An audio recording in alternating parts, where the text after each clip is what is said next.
Hi guys, so in this video I'm going to be breaking down how the Google Ads Auction Insight Report works so you can carry out competitor analysis and also understand the industry landscape that you're running your Google Ads campaigns in. Now you can access this report at the campaign, ad group and keyword level.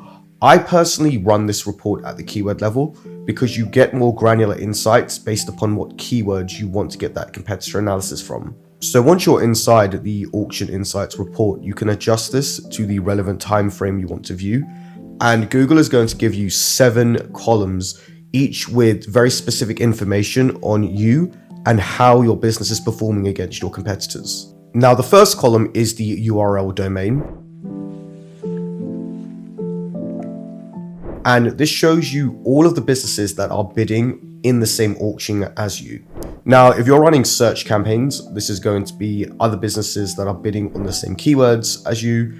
If you're running PMAX or shopping, this is going to be businesses that are bidding on the same intent signals as you. Now, what's really useful about this first column is that it gives you a competitor list straight away of all of the other businesses in your industry who are bidding in the same auction as you. Now, what you can do is take that competitor list and plug it into tools like the Keyword Planner, or if you have any third-party tools like SEMrush, to really do some back-end research on these individual competitors.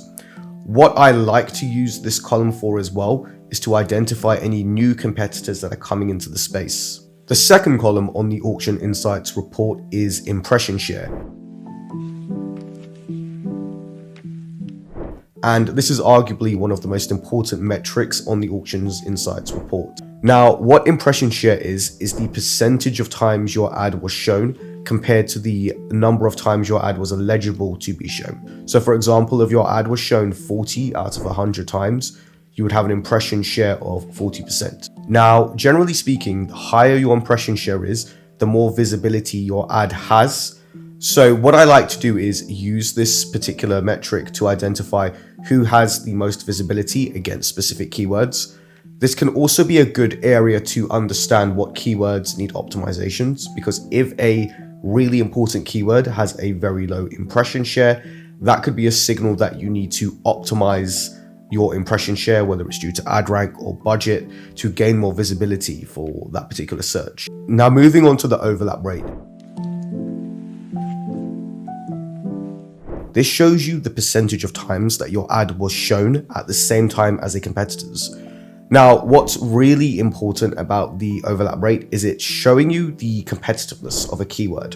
If you have a really high overlap rate against several competitors for a particular keyword or ad group, that usually means that those keywords are very, very high value and you most likely want to prioritize them. So I tend to use this column to understand the priority level of different keywords and how other competitors feel about them. The higher the overlap rate is, generally speaking, the more other brands are valuing them, and that's usually an indication I should be valuing them as well. All right, so the fourth column is the position above rate.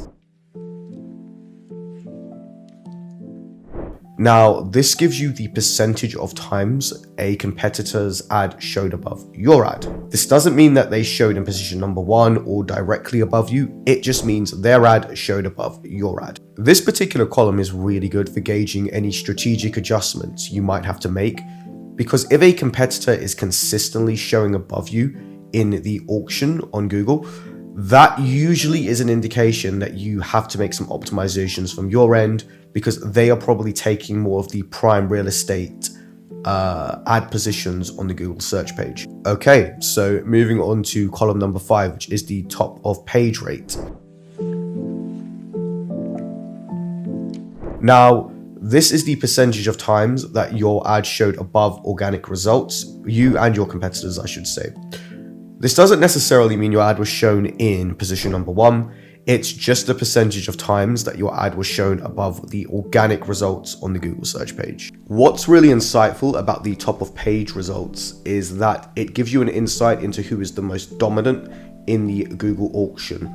Because if you have brands or even yourself that are consistently showing on the top of page on Google, that usually means you're spending a lot or your ad rank is really good. So that is either an indication your campaigns are doing really well, or your competitors' ads are doing really well, and there might be some competitor analysis to do there for that particular brand. Now, the next column is very similar, and this is the absolute top of page rate. And this just shows you the percentage of times that your ad or one of your competitors' ads showed in the #1 position on Google above the organic results. Now, one really important thing to note about this metric is that you don't always want to show it as position #1 in Google. That's because it's very expensive, and you could probably get similar, if not better results by showing at position #2 or 3.